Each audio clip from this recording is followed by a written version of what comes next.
आदाब, मैं हूं खुर्शीद रब्बानी। आप सभी का इस्तकबाल करता हूं। हमारे मसाइल में बात होगी मुस्लिम क़यादत की। क्या मुसलमानों को या फिर मुस्लिम क़यादत को नेशनल पॉलिटिक्स से दूर रखने की कोशिश की जा रही है, कोई साजिश हो रही है? इस पर बात करेंगे क्योंकि यह सवाल उठ रहा है राज्यसभा की जो सीटों पर इंतखाबात होने हैं 11 जून को, उनमें मुस्लिम तबके के नुमाइंदों को नहीं उतारा गया है। बीजेपी के अलावा किसी भी पार्टी ने, जो सो कॉल्ड सेकुलर पार्टीज हैं, उन्होंने किसी भी मुस्लिम नुमाइंदे को टिकट नहीं दिया है। तो सवाल ये उठ रहा है कि क्या मुस्लिम तबके को या मुस्लिम सियासत को नेशनल पॉलिटिक्स से दूर रखने की साजिश हो रही है? क्या वजह है, क्या नुकसान होंगे और क्या कुछ इस पर बातें होंगी, इस पर जो है वो सवाल उठेंगे। चार खास मेहमान मेरे साथ हैं, इनका तारुफ मैं करा दूं। मेरे साथ हैं राजेश रंजन उर्फ पप्पू यादव जी, प्रेसिडेंट है जन अधिकार पार्टी, आपका इस्तकबाल है। इनके अलावा हमारे साथ है कमाल फारूकी साहब, पॉलिटिकल एनालिस्ट हैं। जगदीश शर्मा जी है, कांग्रेस के लीडर हैं। और तौकीर रजा खान है, प्रेसिडेंट इत्तेहाद मिल्लत पार्टी के। आप सबका इस्तकबाल है और सवाल आपसे भी है साहब, क्या कहेंगे, पहला रिएक्शन क्या है? मैं तो इस सिलसिले में मैं सिर्फ इतना कहना चाहता हूँ कि मुझे किसी पार्टी पर कोई एतराज़ नहीं है। मैं एतराज़ सिर्फ उस पार्टी के मुस्लिम लीडरान पर कर रहा हूँ। इतनी बड़ी नाइंसाफ़ी देखने के बाद उनके साथ अगर वो इस्तीफ़ा नहीं दे रहे और अपने यहाँ एहतजाज नहीं कर रहे, तो इसका मतलब यह है कि उन मुस्लिम लीडरान का ज़मीर मर चुका है। बिल्कुल ठीक। और पप्पू यादव साहब, आप ये बताइए कि ये जो 58 सीटों के लिए, राज्यसभा की जो 58 सीटें उनके लिए इंतखाबात हो रहे हैं, और अगर हम देखें जो अपने आप को सेकुलर पार्टीज अपने आप का मतलब जो दावा करती है कि हम सेकुलर पार्टी हैं, वो अगर टिकट नहीं दे रही हैं तो बहुत बड़ा सवाल उठता है कि क्या वो मुस्लिम क़यादत को जो सेंट्रल पॉलिटिक्स है उससे दूर रखने की कोशिश कर रही हैं? देखिए, हम पॉलिटिक्स और पॉलिटिशियन से ज़्यादा दोषी हम समाज को मानते हैं। अच्छा। और कौम को मानते हैं। हम उस जमात को मानते हैं जिन्होंने इस्लाम की विचारधारा को अपने जीवन में लाने का प्रयास नहीं किया, जिन्होंने हदीस के उस रोल मेंटेन को, रोल कोड को उन्होंने समझा नहीं कि आखिर इस्लाम की विचारधारा दुनिया में आए क्यों। इस्लाम के आने के पीछे मोहम्मद साहब ने जिन विचारों के कारण, जिन मूल्यों के कारण इस्लाम को लाया, क्या उस पर मुसलमान खरे उतरे? खास तौर पर हिंदुस्तान के मुसलमान क्या खरे उतरते? हदीस जिस तरह के विचारों से एक मानव निर्मित उद्देश्यों के लिए हदीस को कोड ऑफ कंडक्ट के रूप में बनाया गया, उसको लॉ कहा जाए, क्या हम उस कोड ऑफ कंडक्ट के दायरे में रह करके मानवीय मूल्य या जमात के लिए या किसी इस्लाम की विचारधाराओं के लिए काम कर रहे हैं? तीसरी चीज, मैंने पहले भी कहा कि यदि हम रोपेंगे बबूल तो खाएंगे खजूर। यदि हम इस्तेमाल होते रहेंगे और हम अपने को सरेंडर कर देंगे और हम जिस इस्लाम ने हमें भय मुक्त रहने के लिए जीवन दिया, 100% टॉलरेंस पर इस्लाम की विचारधारा बनी, जिस इस्लाम की विचारधारा ने इंसानियत के लिए, मानवता के लिए, संपूर्ण मानव सभ्यता की कल्याण के लिए, जिस विचारधारा ने दुनिया के इतिहास में एक से एक चीजें दी, चाहे वो जकात हो, हज हो, नमाज हो, दस्तरखान हो, सारी चीजें दी। और वहां जिस तरीके से लगातार हिंदुस्तान के इतिहास में हिंदुस्तान पाकिस्तान के बंटवारे के पहले से लेकर के आज तक लगातार जिस तरीके से, क्या कारण है कि पाकिस्तान के बंटवारे के वक्त भी हमारे मन में कई तरह के भावनाओं को लाया गया। मुस्लिम लीग एक पार्टी बनी, लेकिन हिंदुस्तान के मुसलमानों ने उस वक्त भी मुस्लिम लीग जैसे पार्टी को, खास तौर पर जहां सबसे ज्यादा मुस्लिम ताकत थी, जमात थी पंजाब में, बंगाल में, वहां उन्होंने प्रवेश करने नहीं दिया। वहां हिंदुस्तान, आप यदि हिंदुस्तान के नब्ज को देखिएगा तो विश्व के इतिहास में कश्मीर में जो मुसलमान सूफिज्म की तहरीर लिखी गई है, जो सूफिज्म कश्मीर के धरती पर मुसलमानों के बारे में दुनिया को जाना गया है, हम वहां को देखते हैं। यदि हम मुस्लिम लीग के सवाल पर देखते हैं, फिर यदि हम उस बंटवारे के सवाल पर देखते हैं, तो हमें लगता है कि हिंदुस्तान के मुसलमानों ने हिंदुस्तान के अल्पसंख्यकों ने, हिंदुस्तान के कमजोरों ने, हिंदुस्तान के दलितों ने, हिंदुस्तान के वंचितों ने इस हिंदुस्तान को बनाने में, इस हिंदुस्तान के सार्वभौमिक समाज को बनाने में, सर्वधर्म समभाव की मिल्लत के लिए, इस हिंदुस्तान के वसुधा के लिए, वसुधैव कुटुंबकम के लिए जितना लगातार प्रयास समाज के इन वर्गों ने किया है, सभी वर्गों का इसमें मिश्रण है, लेकिन जिस तरीके से लगातार आजादी से लेकर, आजादी के बाद से लेकर के अभी तक अल्पसंख्यकों और दलितों दोनों कानून बने, लेकिन स्थिति क्या है, एजुकेशन की स्थिति क्या है भाई? ठीक है, मैं आऊंगा उस आपसे पे भी। मेरा हाँ, इतना ही आग्रह है कि हमारे जो मुसलमान भाई हैं या किसी भी वर्ग के समाज के दलित लोग हैं, पेरियार ने कहा था दलितों के बारे में, और बाबा साहब अम्बेडकर ने भी, यदि तुम आदमी के द्वारा बनाए हुए भगवान, मंदिर और धर्म, अंधविश्वास, आडंबर और कर्मकांड जैसी दकियानुसी चीजों के विचारों को पर राह पर चलते रहोगे तो ये गरीबी, मुफलिसी, ये अशिक्षा कभी नहीं खत्म होगी। और उसी तरह मुसलमान भाइयों के लिए भी, यदि वो राजनीतिज्ञों का, पॉलिटिशियनों का शिकार होते रहेगा तो हालात नहीं बदलेंगे कि ये बीजेपी है, ये आरएसएस है, तुमको हिंदुस्तान से भगा देगा, तुमको काट देगा, तुम्हारे धर्म के विचारों को मिटा देगा, तुम्हारी आइडियोलॉजी समाप्त कर देगी, तुमको जो तुम आजादी चाहते हो तुमको वो नहीं करने देगा। ये जो वातावरण बनाने का प्रयास मुसलमानों के द्वारा, ये जब जब पॉलिटिशियन की कुर्सी, सत्ता और वोट खतरे में होती है, ये कौम, देश, जात और धर्म को खतरे में डाल देती है। पप्पू यादव जी बहुत सारी बातें कह चुके हैं और कमाल फारूकी साहब कुछ इशारे इन्होंने किए हैं अपनी बात में। बात थोड़ी सी लंबी जरूर हुई है, लेकिन इन्होंने कहा है कि ये जो डर है, जो खौफ है, एक कौम है जिसको बताया गया कि वो अल्लाह के सिवा किसी से डरती नहीं, फिर उसको डराया जाता है आरएसएस, बीजेपी, या एक हवा दिखाया जाता है कि ये सांप्रदायिक पार्टी है, इनसे दूर रहिए। और जिस तरीके से वो इस्तेमाल होती रही है पिछले 60-65 सालों में पॉलिटिकली, जो उसका एक तरीके से इस्तेमाल किया गया है, उस तरफ भी इशारा इन्होंने किया है। बहुत सारी बातें कही हैं, बहुत सारी चीज़ें हैं, लेकिन आपको लगता क्या है ये जो अभी राज्यसभा की जो सीटों के लिए इंतखाबात हो रहे हैं, आपका निचोड़ क्या है? क्या उनकी कुछ बातों से मेल खाती है आपकी बातें? देखिए, हकीकत बात यह है कि मुसलमान ख़ास तरीके से पूरे इस सिस्टम के अंदर, पॉलिटिकल सिस्टम के अंदर अलग थलग सा होता हुआ नज़र आ रहा है। उसकी वजह यह है कि जहाँ भी आप देखिए जो रिप्रेजेंटेशन का ताल्लुक़ है, पॉलिटिक्स से लेकर और सर्विसेज और जुडिशरी, हर जगह से मार्जिनलाइज किया जा रहा है। और वही हाल दलित का और आदिवासी भाइयों का, हमारे बहनों का है। लेकिन उनके साथ में एक हल्का सा एक रिजर्वेशन ने उनको जिंदा रहने का एक दे रखा है। लेकिन उसमें भी जो ब्राह्मणिकल कल्चर है, उसने इतनी होशियारी से, इतने खुश असलूबी से उस पूरे निज़ाम को जो बाबा साहब ने लाने की कोशिश की थी, उसको उन्होंने फिर दोबारा हिंदुइज़्म का ग़ुलाम बना दिया। और उसके नतीजे में अब ये हुआ है कि आप देखिए कि 73% जो जुडिशरी के अंदर हाई पोस्ट के ऊपर जो पोजीशन होल्ड करने वाले लोग बाग हैं, वो 10% पॉपुलेशन को रिप्रेजेंट करते हैं। और कोई एक दलित, कोई एक आदिवासी अगले कम से कम 8-10 साल तक सुप्रीम कोर्ट का चीफ जस्टिस नहीं बन सकता। ये ऐसा नहीं हुआ कि एकदम से ऐसा हो गया, ये बाकायदा एक साजिश के तहत हो रहा है।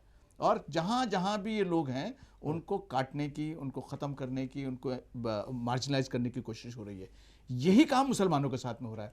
मुसलमानों के साथ में दो वजूहात से हो रहा है। एक तो हम खुद, जैसे पप्पू भाई ने बताया, हम खुद भी इसके जिम्मेदार हैं। और दूसरी बात यह है कि जो पूरा पॉलिटिकल सिस्टम बन गया, उस पॉलिटिकल सिस्टम के अंदर जहाँ मुस्लिम मेजॉरिटी वाले एरिया हैं, वहाँ पर मुसलमानों का, क्योंकि रिजर्वेशन का तो कोई है नहीं, तो वहाँ पर इतने ज़्यादा मुसलमान खड़े हो जाएंगे कि वहाँ से वो वोट कंसोलिडेट होकर किशनगंज तक से भी मौसे कोई बीजेपी का आदमी जीत जाए, मुसलमान वहाँ से नहीं जीतेगा। रामपुर से भी आपने देख लिया कि मुसलमान नहीं जीत पाया। अब सवाल यहाँ ये पैदा होता है कि मुस्लिम वोट जो है कहीं ना कहीं तो जाता है ना। मुसलमान तो मौसे उसी तरह से वोट देता है जैसे और बाकी सब लोग देते हैं। और यकीनी बात है, मुसलमान जो है वो सेकुलरिज्म की तरफ बढ़ा हुआ है। मुसलमान मसीह के अपने मुल्क में सेकुलरिज्म चाहता है, तो वो सेकुलरिज्म की वजह से इन 5, 7, 8 पार्टीज जितनी भी है ना, उनको वोट दे रहा है। अब इन पार्टीज का क्या फर्ज होता है? इन पार्टीज का फर्ज होता है कि अगर आप उनको इलेक्टेड सिस्टम के अंदर नहीं लेकर आ पा रहे हो, तो जो नॉमिनेशन है वहां से ला सकते हो। अब आप एक बात देखिए कि यूपी के अंदर यूपी के अंदर 22% मुसलमान हैं। 22% मुसलमानों ने 67 MLAs भेजे हैं, जो हिंदुस्तान की पॉलिटिक्स के अंदर सबसे ज़्यादा है जी। और जिस पॉलिटिकल पार्टी का वहाँ वजूद है और जिसका चीफ मिनिस्टर है, उसमें सबसे ज़्यादा सपोर्ट जो है मुसलमानों की हुई।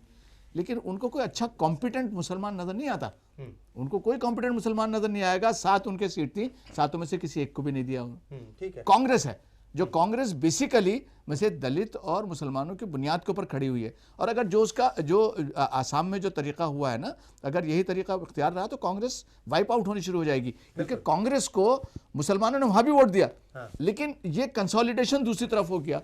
अब आप मुसलमानों को किस तरह से लेकर आएंगे?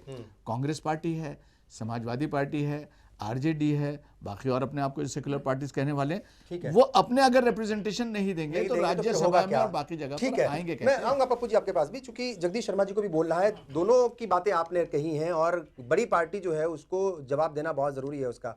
क्या कहेंगे? क्या साहब, अगर कांग्रेस भी राज्यसभा में नहीं भेज रही है तो फिर होगा क्या? कौन भेजेगा? किससे उम्मीद लगाए? मुस्लिम जो राज्यसभा की बात है, तो आज समय है कि हमारे पास आंकड़े की कमी है। और रही जो मुसलमान भाइयों की बात है, तो कांग्रेस पार्टी पर ही आरोप लगते हैं कि हम मुसलमानों के साथ चले गए हैं। और हमेशा हमारी जो पार्टी है, मुसलमान, सिख, ईसाई, हम सभी धर्मों के लिए साथ चलने वाले लोग हैं।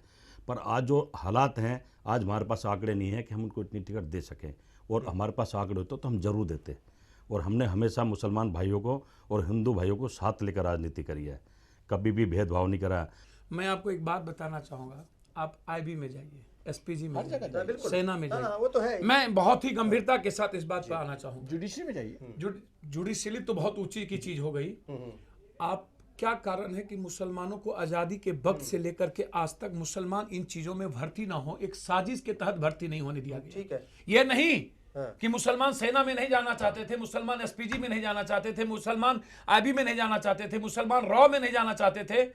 मुसलमान और दलितों के साथ, सही कहा हमारे भाई साहब ने, फारूकी साहब ने, कि थोड़ा सा उनको जिंदा रहने का एक अपने मौका दिया। मैं आपसे एक बात कहना चाहूंगा कि आप यदि राज्यसभा को लेकर के, सिर्फ राज्यसभा को लेकर के ही यदि आप केंद्रित हो जाइएगा कि उसने नहीं दिया, हमने कहा, मेरा तो यहां यह सवाल है कि राज्यसभा या विधान परिषद मुसलमानों के लिए कोई माने नहीं रखता। माने रखता इस बात को है कि राजनीतिक जीवन में मुसलमानों की अहमियत कश्मीर को छोड़ करके कहां रखी, पॉलिटिशियनों ने रखा है। एक सच बात है। हाँ, ठीक दूसरा कि एजुकेशन में, इकोनॉमिकल ग्रोथ में, इस हिंदुस्तान के किसी भी व्यापार में, इस हिंदुस्तान के किसी भी सियासत में, व्यवस्था में आप मुसलमान और दलित कहां है, वंचित वर्ग कहां है?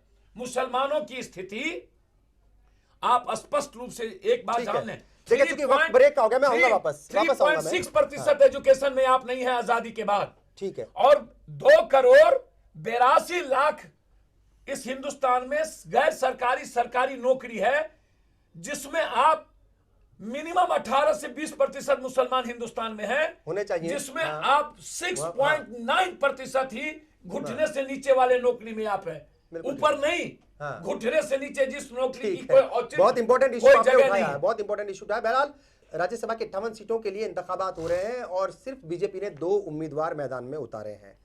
तो बाकी सियासी पार्टियां जो अपने आप को सेकुलर कहती हैं, उन्हें क्या हो गया? क्यों मुस्लिम क़यादत को वो आगे नहीं बढ़ना देना चाहती? वजह क्या है? इस पर बात करेंगे, ब्रेक लेंगे, बहुत जल्द हाजिर होंगे।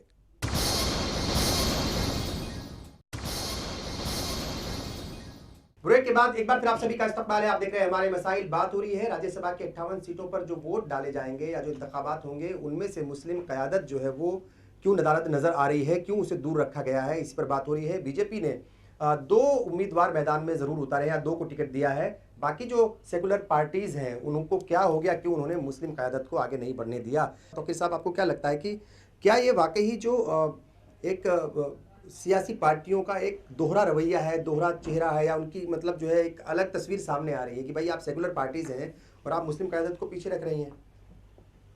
देखिए, इसमें मेरा कहना यह है कि अव्वलन तो उनकी पार्टी है, वो जो चाहें फैसला ले, उस फैसले पे हमें एतराज़ करने का कोई इख्तियार नहीं है।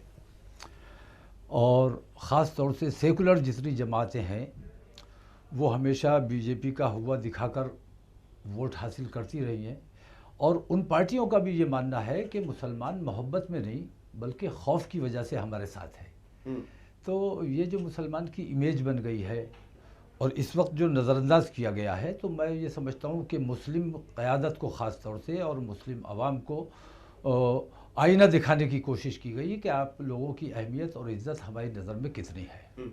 पप्पू यादव जी, देखिए आपको नहीं लगता थोड़ी सी मतलब ये लफ्ज़ थोड़ा सा हो सकता है, मैं आऊँगा आपके पास भी, ये चीटिंग नहीं लगती आपको उन सेकुलर पार्टीज़ की तरफ से?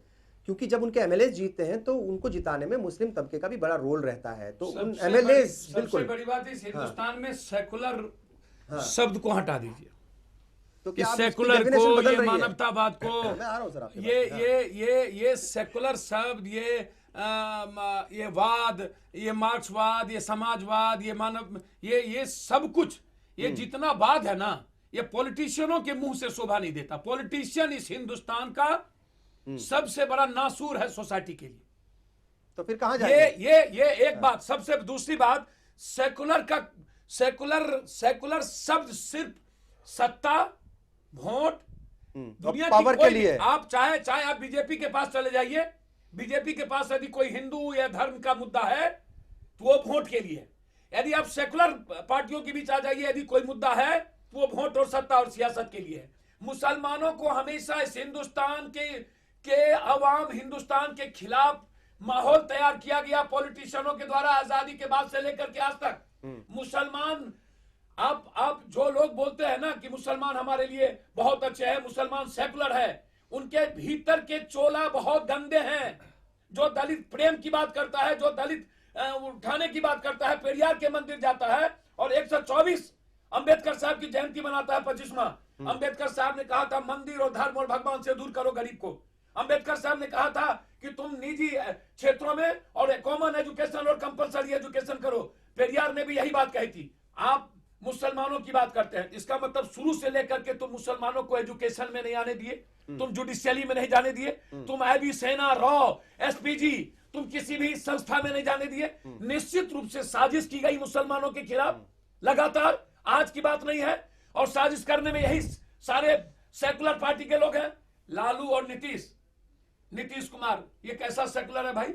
17 साल तुम आरएसएस के साथ रहते हो, आरएसएस को गाली देते हो। प्रधानमंत्री नरेंद्र मोदी जी, आप आइए, देश आपको देखना चाहता है। आरएसएस के सबसे ज्यादा बड़ाई करने वाला लालू यादव इसी सदन में, लोकसभा में जब आए थे सबसे पहले, तो आरएसएस के बारे में उन्होंने क्या कहा था लोकसभा में लिखित है। और उसके बाद लालू यादव, नीतीश कुमार, चाहे आप जयललिता को देख लीजिए, ममता बनर्जी कई बार बीजेपी के साथ गवर्नमेंट बनाई, आप चंद्रबाबू नायडू ने कई बार बीजेपी के साथ गवर्नमेंट बनाई, अभी भी वो उसका हिस्सा है। वही अभी भी उसका हिस्सा है। हाँ। तो जब उसको बीजेपी से अलग सत्ता बनाना हो तो वो सेकुलर हो जाता है, और जब बीजेपी के साथ जाना हो, वक्त के हिसाब से सब चलते हैं, आप ये कह रहे हैं। हिसाब से सारे चलते हैं। ये जो नीतीश और लालू यादव है बिहार में, ये लंबी बात करता है बीजेपी के बारे में।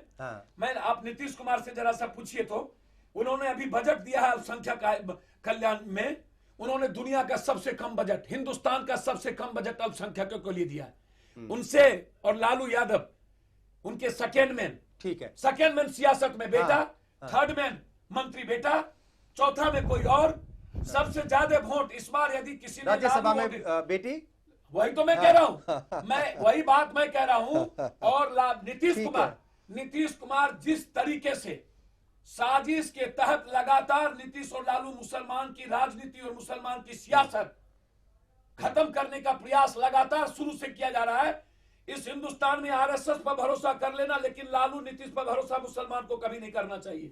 ये हिंदुस्तान याद रखना। मैं पहले भी कहा कि मुसलमान अल्लाह के अलावे किसी से खौफ नहीं खाता, और इस दुनिया में किसी गांव में एक दलित को कोई निकालना चाहे तो पूरी दुनिया एक हो जाएगी।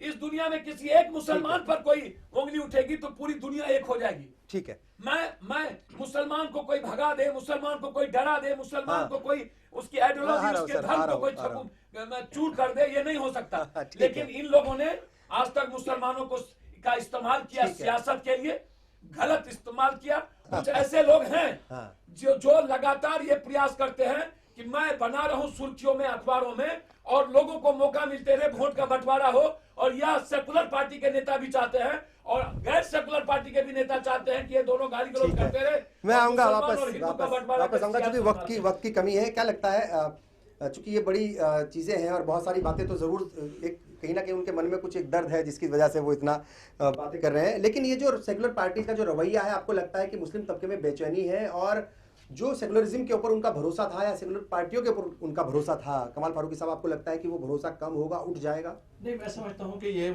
ख़ास तरीके से मुसलमानों के लिए ये एक अच्छा सबक है और उनको इससे सबक सीखना चाहिए कि हिंदुस्तान से मुसलमान को भगा देंगे तो बड़ी गलतफहमी के अंदर ये मुल्क हमारा है, हमने इस पर कुर्बानी दी है, यहीं मरेंगे, यहीं रहेंगे और यहीं हर कोशिश करेंगे। और हिंदुस्तान में ही रहेंगे। सवाल सिर्फ ये पैदा होता है कि इतने सालों से आप बीजेपी की बात कर रहे हो तो इत्तेफाक की बात है कि दोनों उनको देने थे तो दोनों दे दिया उन्होंने, तो उसको कंपैरिजन नहीं किया जा सकता।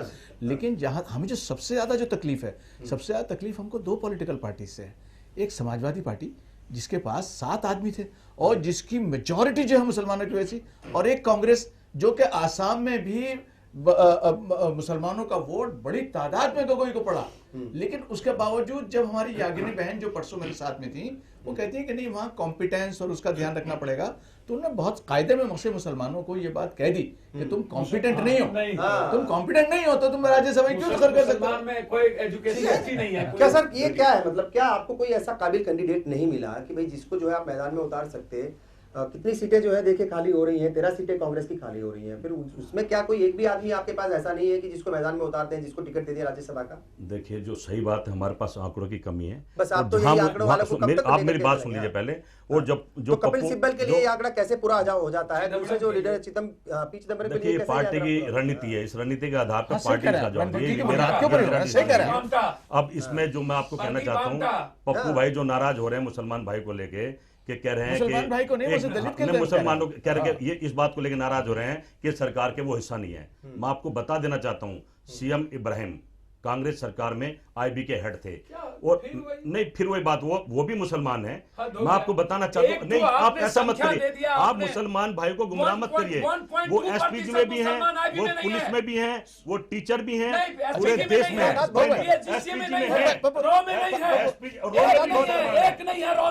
मुसलमान है। एसपीजी में एक नहीं है। आपका मैं चैलेंज करता हूँ, राजनीति छोड़ चुका है, एसपीजी में एक मुसलमान होगा तो। नहीं, मैं आपकी राजनीति छुड़ाने के लिए आया हूँ। आप मेरे ख्याल अच्छी तरह ज्ञान कर लिए, एसपीजी हर फोर्स में मुसलमान है, वो ठीक है, कहीं कम है। आईबी के हेड जब मुसलमान है, मेरी बात सुनिए, आईबी हमारे देश की खुफिया एजेंसी है। एक तो आपने ऐसा नहीं, जज भी मुसलमान है।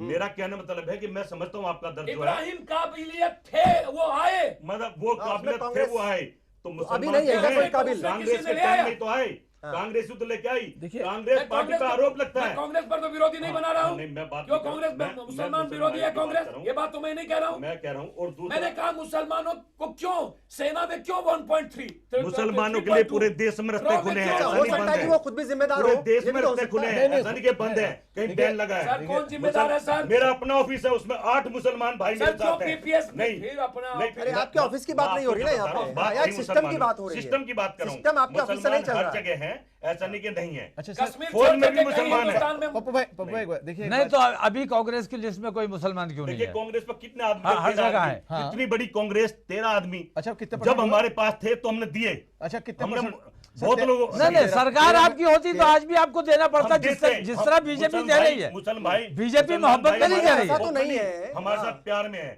और हमारी पार्टी में तो इल्जाम लगते रहे हैं कि मुसलमानों को सपोर्ट करते नहीं, हैं। मुसलमानों के साथ अगर इंसाफ हो रहा होता हाँ, तो तो शायद आज हालात आप नहीं विपक्ष होते। में नहीं होते। देखिए, बात ये हालात नहीं होते। गुमराह, मैं आपको कह रहा हूं, हम जो देखिए, विपक्ष में हैं, आप बहुत एक तो आप 13 बहुत साल बढ़िया बात कर रहे वो हैं। आप देखिए, अपने कारनामे आप की बहुत वजह ये से- बढ़िया- मोदी साहब की गुमराह की नहीं, वजह नहीं, से। देखिए, आप बहुत बढ़िया नहीं, बात कही। एक बात नहीं, सुन लीजिए, नहीं, आपने जो बात कही ना इस वक्त, वो आपके दिल की बात जुबान पर आ गई। आपने 2 मरतबा ये बात कही कि मुसलमानों कांग्रेस के ऊपर ये इल्ज़ाम है कि वो मुसलमानों को सपोर्ट करती रही है, इसीलिए अब आपकी पॉलिसी में काफ़ी अच्छी तब्दीली आ रही है। अब आप ये मैसेज देना चाह रहे हैं कि अब हम हिंदुओं की पार्टी नहीं, है, ये आपकी मुसलमानों सोच का है, ये कोई आपकी ताल्लुक नहीं है। विचारधारा है। चलिए, ठीक है। हमारे तेरह जो में भी से मुसलमान, बताइए क्यों नहीं गुलाम नबी आजाद साहब हमारे अरे साथ साहब, हैं। पुराने बैठे हुए उनको नहीं, क्यों- ये नहीं, ऐसा नहीं। तेरह में से बताओ। नहीं, मुसलमान को हमेशा साथ ठीक लेके है, चले, ठीक साथ है। चलेंगे, और हम सेकुलर पार्टी हैं। ठीक, बाकी का वक्त मैं हो कुछ गया नहीं कह एक और सकता। ब्रेक का, वक्त हो गया एक और ब्रेक का। बात हो रही कि क्या नेशनल पॉलिटिक्स से दूर रखने की कोई कोशिश है, कोई साजिश है? जो सेकुलर पार्टीज हैं वो क्यों टिकट नहीं दे रही है राज्यसभा की? ये जो सीटों के लिए इंतखाबात हो रहे हैं उनमें साजिश क्या है, क्या नुकसान होंगे, इस पर भी बात होगी। एक ब्रेक लेंगे, पहुंच जल्द हाजिर होंगे।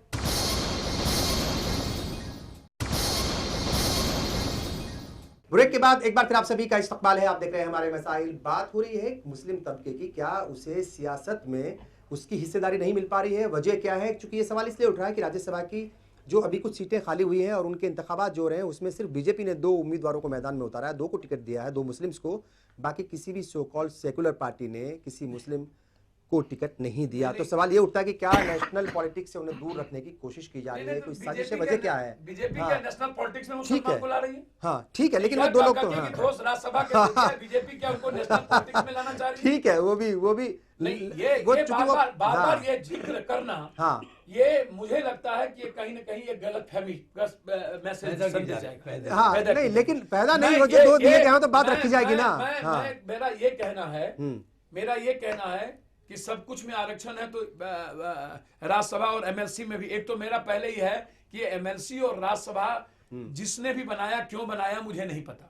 अच्छा लोकसभा विधानसभा है, बहुत अच्छा है, लेकिन राज्यसभा और विधान परिषद, राज्यसभा चलिए थोड़े देर के लिए मैं समझ में आता है कि बहुत सारी चीजें हैं वर्ल्ड और दुनिया के बारे में हमको यहाँ बहुत सारी बहस करनी पड़ती है। विधान परिषद क्यों हुई है मुझे नहीं जानकारी, कि कैसे कैसे विधान परिषद आते हैं मैं नहीं बता सकता हूं आपको। वो पंचायत चुनाव से विधान परिषद, शिक्षक से विधान परिषद, एमएलए चुन करके विधान परिषद, और किस रूप में आते हैं, कैसे कैसे खरीद के आते हैं, आपको नहीं पता। अब आइए मैं आपको बहुत बेहतरीन तरीके एक बात बहुत गंभीरता से बता देना चाहता हूं।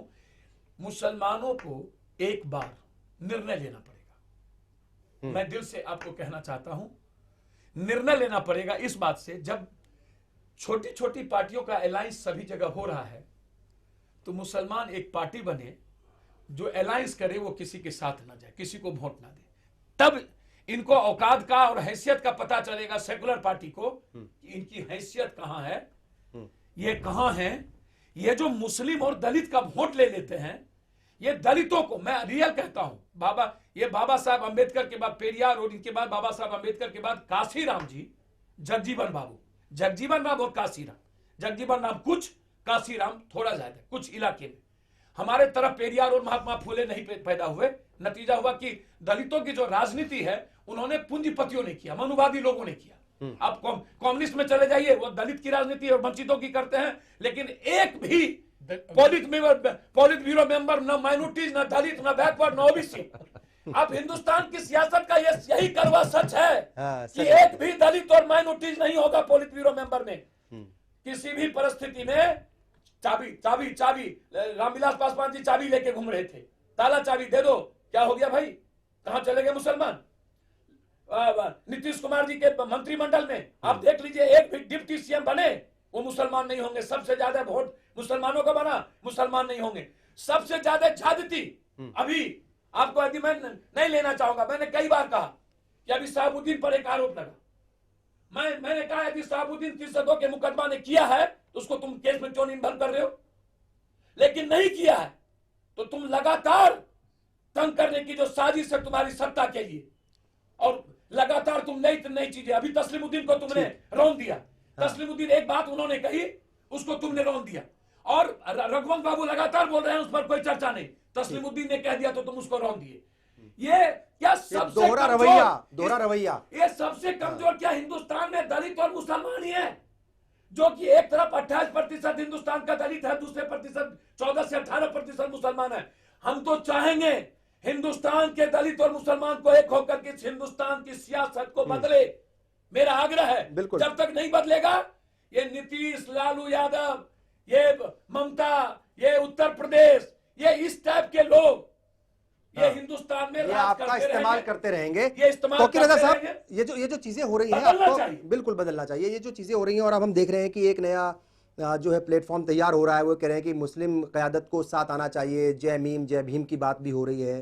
क्या यही वजह है कि जो सेकुलर पार्टीज हैं, सो कॉल्ड सेकुलर पार्टीज, वो क़यादत देने में आनाकानी कर रही हैं?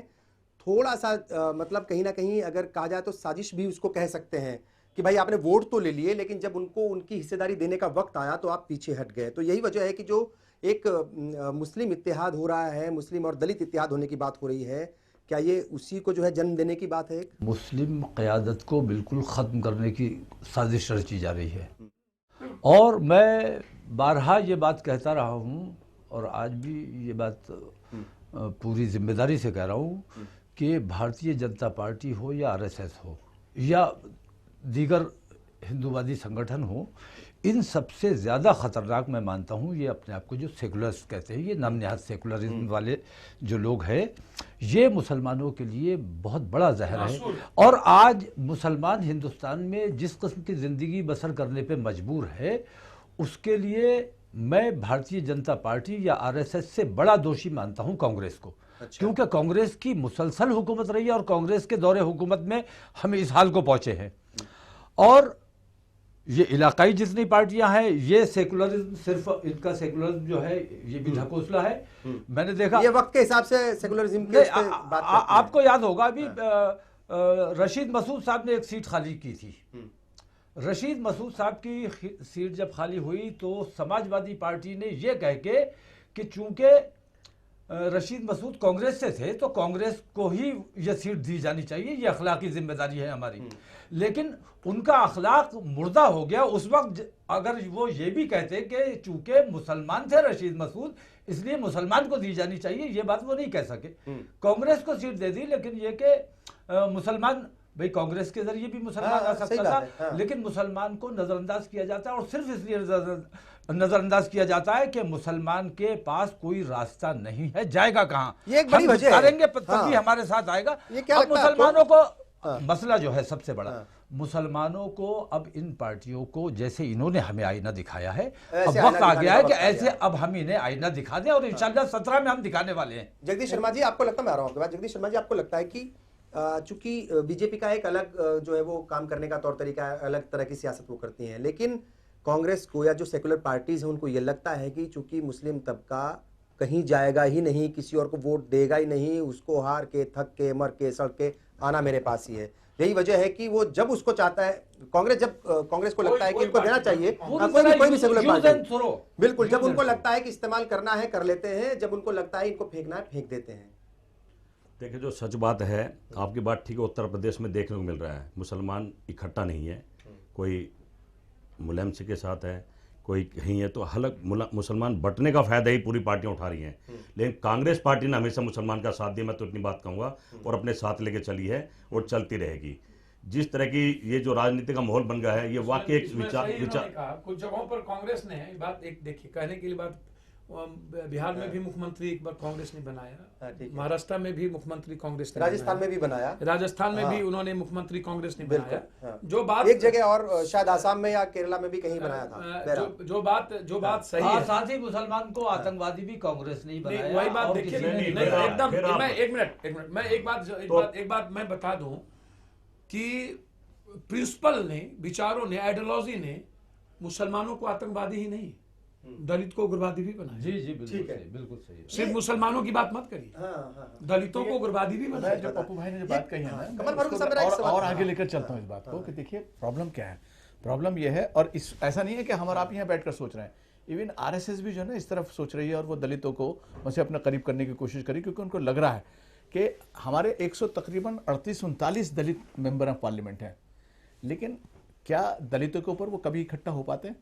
कभी नहीं इकट्ठा हो पाएंगे, चाहे वो रामविलास पासवान हो, चाहे वो नहीं हो पाएंगे। सवाल ही क्यों? उसकी वजह यह है कि वो पार्टी से बंधे हुए रहते हैं और उनको कुछ ना कुछ देने की कोशिश की जाती है, दे दिया जाता है। कांग्रेस भी उसी तरह से ट्रीट करती रही है, बाकी बीजेपी भी इसी तरह से ट्रीट कर रही है। जो आपने जो बात कही है ना, दरअसल वो इस वक्त की आवाज़ है कि भाई आप एक बात ये तो बतला दो कि ये जो दलित, मुसलमानों को तो एक मिनट के लिए अलग छोड़ो, ये जो दलित और आदिवासी हैं, इनको कितने और 1000 साल तक इनका बेड़ा गर्क करोगे? क्यों? हमको इस बात का सिर्फ एक जवाब दे दो मुसलमान को तो तुम हिंदुस्तान के बाहर मानते ही हो। अच्छा, ये तो बीजेपी तो अब 2 साल तो हिंदुस्तानी मानते ही नहीं। भाई, ये तो बीजेपी तो अभी 2 साल से आई है ना। जो सुप्रीम कोर्ट के अंदर जो प्रोसेस स्टार्ट हुआ है जजेस के पहुंचने का, ऐसी क्या वजह है कि अगले 5 साल तक भी नहीं आ पाएगा कोई? इसके लिए कौन जिम्मेदार है? ठीक है, 10 साल नहीं आ पाएगा, कौन क्यों नहीं आ पाएगा बताते तो यार। बिल्कुल बिल्कुल तो बिल्कुल। जो दलितों का, मुसलमानों का, आदिवासी का अगर ये जो कॉन्फिडेंस है इन तमाम चीजों के ऊपर से अगर टूट गया तो मुल्क कहां जाएगा? कहां जाएगा? बिल्कुल, ये बहुत बड़ा सवाल है। और वक्त हो गया एक और ब्रेक का। ब्रेक के बाद जब लौटेंगे तो जानने की कोशिश करेंगे कि क्या कुछ ऐसी उम्मीदें रखनी चाहिए आने वाले वक्त में कि जो इंसाफ की बात है वो या फिर कहा जाए जो नाइंसाफी की बात है वो इंसाफ में बदल पाएगी? क्या मुस्लिम तबके को, जो दलित वर्ग है, उसको उसका हक, उसका इंसाफ जो है वो मिल पाएगा?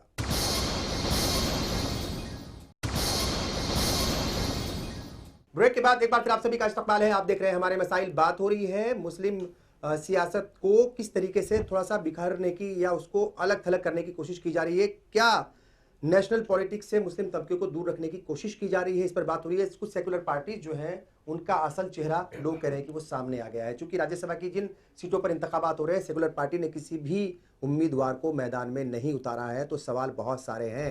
नुकसानात क्या हो रहे हैं? क्या लगता है तौकीर रज़ा खान साहब, आपकी नुमाइंदगी अगर लोकसभा में नहीं होगी, राज्यसभा में नहीं होगी, आपने देख लिया लोकसभा के क्या हालात हैं, किस तरीके से ये नुमाइंदगी लगातार कम हो रही है। ये आज के आंकड़े नहीं है, 1952 से उठा करके देख लीजिए और 2014 तक बहुत ज्यादा नहीं है, 50 तक तो पहुंची नहीं है, 49 तक, हाँ 49 तक आकर के रुक जाती है। कभी 11 मेंबर रहे, कभी 19 रहे, 20 रहे, 25, 28, 34, 49 सबसे ज्यादा रहे हैं। 42, 27, 25, 29, 28, 31, 34, 30 और इस बार सिर्फ 20।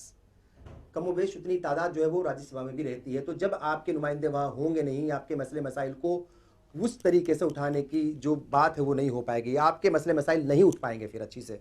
मैं ये महसूस करता हूँ कि आरएसएस जहन के लोग हर पार्टी में मौजूद हैं और बाकायदा एक्टिव हैं और पॉलिसी मेकिंग का काम किया जा रहा है। और इस वक्त के जो हालात हैं, मैं ये महसूस करता हूँ कि हमारे मुल्क की जमहूरियत ख़तरे में है। अगर लोगों ने इस बात को महसूस नहीं किया, और ख़ास तौर से इस वक्त मुसलमानों से ज़्यादा बड़ी जिम्मेदारी हमारे हिंदू भाइयों की है जो सेकुलरिज्म में यकीन रखते हैं, वो अगर इस वक्त खड़े नहीं होंगे तो मैं ये समझता हूँ कि हमारे मुल्क का तिरंगा, उसके 3 रंग ख़त्म होके एक रंग का तिरंगा झंडा हो जाएगा और जमहूरियत ख़त्म हो जाएगी। भाई की जो टी-शर्ट है उसका कलर हो जाएगा। हाँ बिल्कुल बिल्कुल। और इस जमहूरियत की हिफाजत मुसलमान के लिए तो ज़रूरी है, लेकिन इसमें अगर हमारे हिंदू भाई अगर साथ नहीं खड़े होंगे तो इस लड़ाई को लड़ा नहीं जा सकता। जगदीश शर्मा जी, आप एक बात बताइए कि देखिए सच्चर कमेटी की रिपोर्ट जो है वो, चूंकि यूपीए ने ही बनाई थी सच्चर कमेटी को, और उसकी जो रिपोर्ट आई थी उसमें बहुत सारे सुझाव भी दिए गए थे। उसमें ये बात भी कही गई थी कि भाई चूंकि मुस्लिम तबके के साथ या फिर मुस्लिम जो पॉलिटिक्स है वहाँ पर कुछ ना कुछ इस तरह की बातें होती हैं कि अगर कोई कैंडिडेट खड़ा हो जाता है तो उसको सबके वोट नहीं मिलते, तो वो बहुत ज़्यादा जीत कर पार्लियामेंट में या फिर जो है असेंबली में नहीं पहुंच पाते। तो अच्छा एक तरीका ये है कि आप, जैसे वो कह रहे थे कि राज्यसभा क्यों है या फिर ये क्यों है, तो लेकिन आप जो है वो नॉमिनेशन के जरिए जो है चाहे तो एमएलसी बना दीजिए या फिर राज्यसभा में उनको भेज दीजिए। अगर वो भी आप नहीं करोगे, वहाँ भी कटौती करने लगोगे, तो फिर कैसे इस पॉलिटिक्स को, कैसे इस मुस्लिम तबके की सियासत को आगे बढ़ाएंगे? देखिए, 2 बात का जवाब मैं आपको देना चाहता हूँ। एक तो आपने गिनती दिखाई डेट वाइज, आप इन गिनती उठा के विस्तार में जाएंगे तो कांग्रेस पार्टी जो 49 की बात करे ना, वहां भी कांग्रेस का ही योगदान मिलेगा आपको। नंबर 2, हमारे भाई ने कहा कि मुसलमान आज खतरे में है, जमहूरियत खतरे में है। उनका कहना मुसलमान खतरे में नहीं कहा आपने कहा जमहूरियत खतरे में। मुसलमान कोई खतरे में नहीं है, जमहूरियत खतरे में है, ठीक ठाक है, ठीक है, जमहूरियत खतरे में है। तो ये तो मुसलमान को सोचना पड़ेगा। मुसलमान को क्यों सोचना पड़ेगा? सोचना बाकी सबको सोचना पड़ेगा। एक मिनट मेरी बात में, हिंदुस्तान सोचना पड़ेगा कि उनका सोचना पड़ेगा कि उनका हिमायती कौन है, उनका दोस्त कौन है, कोई भी नहीं है उनका अभी तो। भाई क्यों नहीं है? अरे किसी ने भी ना दिया। गलत, आप गलत गुमराह कर रहे हैं। अरे कांग्रेस पार्टी को किसी का सर्टिफिकेट की जरूरत नहीं है। कांग्रेस पार्टी हर मुसलमान की हिमायती रही है और है। इस तरह से गुमराह करना नहीं कि नहीं है। मुसलमान हमारा भाई है और रहेगा, और हम उनके लिए लड़ते हैं, वो हमारे लिए भी लड़ते हैं। ये बात उन्होंने जो खतरे की बात कही है, अब तो मुसलमान भाई को सोचना पड़ेगा, इकट्ठा होना पड़ेगा। पप्पू भाई जो बार बार कह रहे हैं, दलित और मुसलमान जो बहक गया है उनको वाकई इकट्ठा होने की जरूरत है, और वो पहचाने, मतलब कांग्रेस के साथ नहीं तो बहक गया है, वो उनको पहचाने कि उनका कौन दोस्त है, कौन उनका भाई है। ये उनको जरूर पहचानना पड़ेगा। फाइनल आ रहा हूं मैं आपके पास। कमाल फारूकी साहब, एक चीज जो हम देख रहे हैं वो काफी लंबे वक्त से ये चीज जो है देखने को मिल रही है कि जो अलग अलग पार्टियों के सरबराह हैं, जो आला कमान है, वो खुद चाहती है कि मुस्लिम क़यादत या मुस्लिम लीडरशिप या मुस्लिमों के मसीहा वो खुद बन करके रहें। जो मुस्लिम लीडरशिप है उसको इसलिए शायद वो उभरने नहीं देते। आपको वजह लगती है कि ये भी एक वजह है कि जो हमने देख रहे हैं अभी, जो किसी कैंडिडेट को नहीं उतारा, चूंकि वो खुद ही चाहते हैं कि नीतीश कुमार चाहते हैं कि वो खुद ही मुसलमानों के मसीहा बने रहे या गरीबों के या दूसरे पिछड़े वर्ग के। मुलायम सिंह भी वही चाहते हैं, लालू यादव भी वही चाहते हैं, ममता बनर्जी भी वही चाहती है। तो वो फिर कैसे मुस्लिम क़यादत को आगे बढ़ने देंगे? नहीं, मैं समझता हूँ कि यहाँ सवाल इस वक्त हिंदू और मुसलमानों का नहीं है। सवाल यह है कि क्या जो हमारी सोसाइटी के डिफरेंट अंग हैं वो सेटिस्फाइड रहेंगे या उनको इस तरह से मार्जिनलाइज करके आप खत्म कर देंगे। उसकी वजह यह है कि अगर जुडिशरी हमारी आखिरी एक पनाहगाह है, अगर जुडिशरी के ऊपर से दलितों का और मुझे आदिवासियों का और मुसलमानों का अगर एतमाद खत्म हो गया तो इस ऐसी जुडिशरी का क्या करेंगे हम? उसी तरह से डेमोक्रेसी है, डेमोक्रेसी से अगर रुक गया क्या होगा? पप्पू भाई ने जैसे बतलाया बिल्कुल सही बतलाया। अब शर्मा भाई आप इसमें नाराज मत होइए, फैक्चुअल पोजीशन ये है कि किसी बड़ी इंपॉर्टेंट पोजीशन के ऊपर रॉ में एसजीपीसी के अंदर एक भी मुसलमान आपको नजर नहीं आएगा। और ये सब आपके दौर बड़ी पोजीशन में रोम में मुसलमान है। अरे साहब रॉ में एक का नाम बता कोई मुसलमान नहीं। आप सर एक नाम बता दें, आपके पास गलत खबर है। एक नाम बता दें। अगली डिबेट में आपको प्रूफ के साथ मैं आऊंगा। एक तो मेरा दोस्त ही है, नहीं, अकबर मेरा दोस्त है, मेरे साथ गोल्फ खेलता है, वो भी मुसलमान है और रोम ही है। चलिए मान लीजिए एक दूसरे की बातों को मान Information लीजिए, गलत अब हम है। आंकड़ों में नहीं उलझ रहे हैं। पप्पू यादव जी, ये जो बातें हो रही हैं, हम सवाल ये उठा रहे हैं कि नेशनल पॉलिटिक्स से दूर क्यों रखा जा रहा है। ये बात हम इसलिए कर रहे हैं क्योंकि आपके कई सारे ऐसे एग्जाम्पल हैं, चाहे हम मौलाना बलियावी की बात कर लें, उनको राज्यसभा से वो रिटायर हो रहे हैं तो उनको वहां पर एमएलसी बना दिया गया है, टिकट दे दिया गया एमएलसी बनाने का। ऐसे ही कांग्रेस ने भी किया है कि भाई वो कह रहे हैं कि ठीक है आप जो है वो सूबे की पॉलिटिक्स में रहिए, लोकसभा और राज्यसभा से दूर रहिए। तो फिर ये कैसे कैसे ये जगह भरी जाएंगी? हिंदुस्तान के मुसलमान और दलितों को दो बात याद रखना पड़ेगा। सबसे पहला तो बाबा साहब अम्बेडकर ने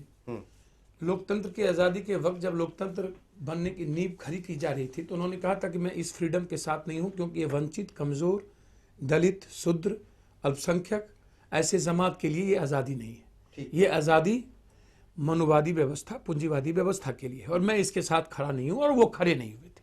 बहुत आप उसको याद करिए कि बाबा साहब अम्बेडकर जैसे व्यक्ति ने इस बात को क्यों उस वक्त कही और बड़ी हिम्मत के साथ आज क्यों दलितों के घर पे नीला झंडा लगता है, क्यों वो जय भीम जय बुद्धाय नमा की बात करता है।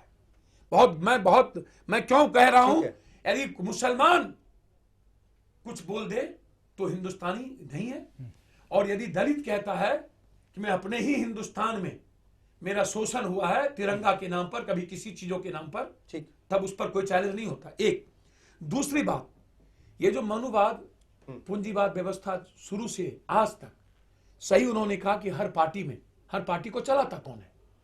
ठीक है। नरेंद्र मोदी जी कहते हैं पिछड़ा है, पिछड़ा है, पिछड़ा है, लेकिन चलाता कौन है?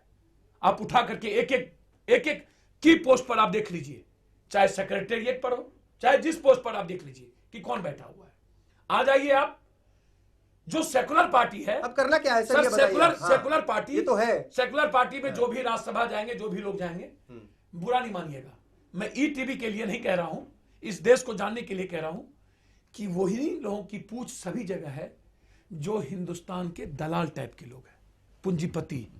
ये वैसे लोग जो हिंदुस्तान की सियासत में, अब मुसलमानों के पास पैसे तो है नहीं, दलितों ने को दलाली करने की तो कोई तरीके है नहीं, उनके पास बाबा साहब अम्बेडकर की आइडियोलॉजी हो सकती है, मुसलमानों के पास इस्लाम को लेकर के जीने की, पांचों वक्त नमाज पढ़ने की तहजीब हो सकती है, लेकिन मुसलमानों के पास, दलितों के पास इस हिंदुस्तान की सियासत के जो चमचागिरी करने की कारोबार फिरसत करने वाले है, बड़े बड़े कारोबार करने वाले जो लोग हैं वो मुसलमानों में नहीं है। ठीक है, जिसका नतीजा है कारोबारी बनना पड़ेगा, कारोबारी बनना पड़ेगा मुसलमानों को, सियासी तौर पर भी कारोबारी बनना पड़ेगा। मौलाना महमूद मदनी कह रहे हैं कि किसी के लिए दरवाजे अगर बंद कर रहे हैं आप तो जरूर आपको नुकसान होगा, तो ये कहीं ना कहीं दिमाग के दरवाजे भी खोलने पड़ेंगे और आपको सियासी तौर पर और ज्यादा बेदार होना पड़ेगा, तभी जाकर ये जो आपके साथ भेदभाव की नीतियां अपनाई जाती हैं शायद उनमें कुछ कमी आएगी। आपने प्रोग्राम देखा, आप सबका बहुत बहुत शुक्रिया और आप सब लोग शामिल हुए, आपका भी बहुत बहुत शुक्रिया।